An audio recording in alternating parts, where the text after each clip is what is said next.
Hi, let's discuss the solution of the given question. Here what is the given question? ABCD is a trapezium such that AB and CD are parallel and BC is perpendicular to CD. If angle ADB equals to theta, BC equals to P, CD equals to Q, then find the length of AB. Here what is the given information clearly? Here clearly they provide ABCD is a trapezium.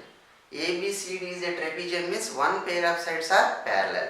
At the same time they have given sides are parallel. AB and CD are parallel. And at the same time BC is perpendicular to CD. This is the information they provided, and some more also they provided. First let's draw the trapezium. Solution. ABCD is a trapezium. AB and CD are parallel. Take two parallel lines. And at the same time BC, suppose if you take this is A, this is B, CD. See, BC is perpendicular to CD. You can draw one perpendicular line. So trapezium means only one pair of sides are parallel. So this is A, B, C, D. ABCD is a trapezium and BC is perpendicular to CD. See, BC is perpendicular to CD. This is exactly 90 degrees. And some more information. ADB means there is a diagonal also there. See, they have given the diagonal. This is the diagonal. And the angle ADB equals how much? This is the theta. This is theta. And next, this is the diagonal. And next, BC equals to P. This is a P, small p. And next, what is the sum of CD equals to Q? CD equals to Q. This is the length of CD. And this is the information they provided. Here we need to calculate the length of the side AB. Where is AB exactly? See, this is the length. This is the required length we have to calculate. Here, we have this side and we have this side. Simply you can calculate this side also. See, using Pythagoras principle, see diagonal. Diagonal means hypotenuse. Hypotenuse square equals to sum of the squares of the length of the sides, remaining sides. Means here this is square root of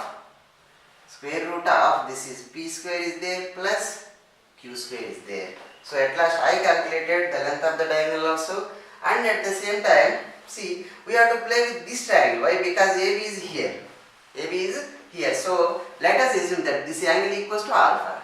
And at the same time see these two are parallel. This is a transversal line. Yes, this angle. This angle equals to this angle also. So this is also alpha. I know this angle and this angle.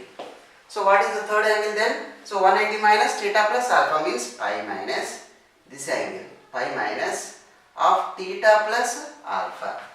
So this is what? See, finally in the triangle ADB we calculated the length of BD and we calculated all three angles. Simply now we have to think about the side AB. See, when we have the lengths of the some sides and the angles, see, then you have to adapt the concept of a sine rule or cosine rule. So then only easily we can calculate the length of AB. What is the sine rule? Simply suppose if you take any triangle ABC, any triangle ABC, let me write this is A, this is B, this is C. The lengths of the sides are BC is always A, this is B, this is C. What is the sine rule in this triangle? See, if you take the length, this length BC, so you have to consider opposite angle. So A by sine A equals to sine rule. Let me write here clearly. Sine rule A by sine opposite angle exactly, which is equals to B by opposite angle sine B. B by sine B equal to C by sine C. This is what? Sine rule. See, the same concept we will apply here, and then we will find the length of the AB in the given trapezium. So here in the next step, so consider the triangle ADB. See, I want AB. So this is the side. What is the opposite side? This is the theta. So AB by sine theta as per the sine rule. AB by sine theta, which is equals to, already we have this length BD. So what is the opposite angle? Pi minus theta plus alpha. So let me write BD here. BD by see sine of pi minus theta plus alpha. sine of pi minus theta plus alpha. So in the next step, this implies we require AB only. AB by sine theta equals to, what is BD? BD means square root of p square plus q square, the length of the hypotenuse, diagonal of the trapezium.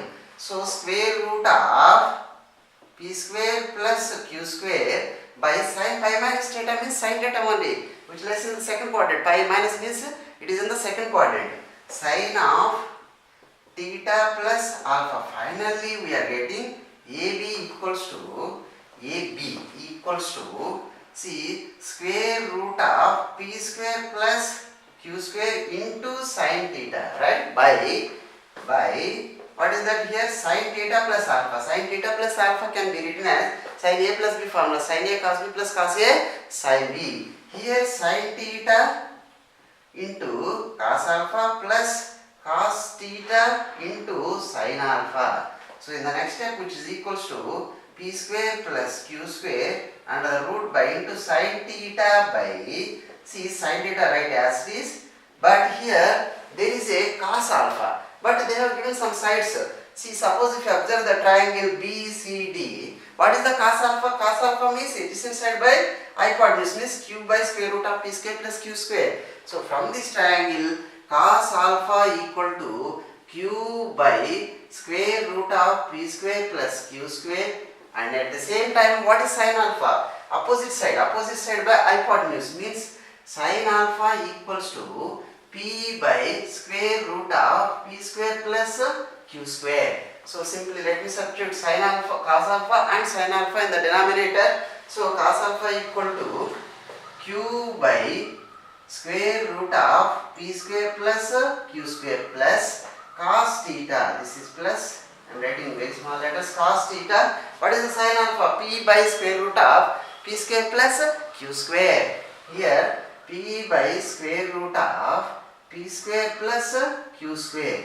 So right, in the next step, you can take 1 by square root of p square plus q square common. Why? In the first term there is a 1 by square root of p square plus q square. Similarly in the second term also the same. So I took outside, but in the denominator there is a fraction. When it goes to numerator, 1 by a, 1 by square root of p square plus q square becomes square root of p square plus q square. So already square root of p square plus q square is there. Directly I am writing. Finally in the numerator we are getting p square plus q square into sine theta by at last p cos theta plus q sin theta we are getting. So I am writing this first term, there is a p is there. So p cos theta plus q sin theta. See, this is the required length AB of the side trapezium ABCD. So this is the final conclusion. So let's check what is the correct option here. See, this is the length of AB. So here the first one is p square plus q square. No, this is into cos theta. This is incorrect. Second one p square plus q square. This is also incorrect. Third one p square plus q square into sin theta by whole square. This is incorrect. Fourth one p square plus q square sin theta by p cos theta plus q sin theta. This is correct. See, at last option 4 is correct. So what is the key concept we applied here? Simply we draw a trapezium and use it at the same time. What is the information they provide? Simply length of this side BC and CD, and we substituted all these values, and then we focus on the triangle ADB. From the triangle, once after applying a sine rule, directly we got the length of the AB. This is the process. Thanks for watching. All the best.